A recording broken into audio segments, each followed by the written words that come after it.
হচ্ছে পনির, নিরামিষ তো আজকে, তাই বানাচ্ছি পনির আলু দিয়ে। পনিরের একটা রসা রসা, একটু ভাত দিয়ে খাবে তো ওই জন্য আলু দিয়ে বানিয়েছি, একদম সিম্পল, যেটা মানে ভাত দিয়ে খাওয়ার হয় সেই পনির।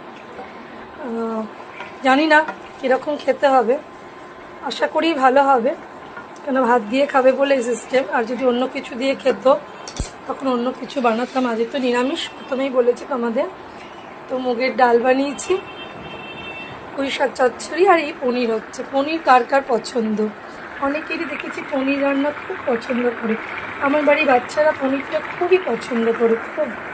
তাই আজকে হচ্ছে নিরামিষ পনির। যার যার পছন্দ পনির আমাকে কমেন্ট করে অবশ্যই জানিও, পনির কার কার পছন্দ। ভালো লাগলে একটা লাইক, কমেন্ট, শেয়ার করো। স্কিপ করে ভিডিওগুলো যেও না, আমরাও তোমাদের ভিডিও দেখি।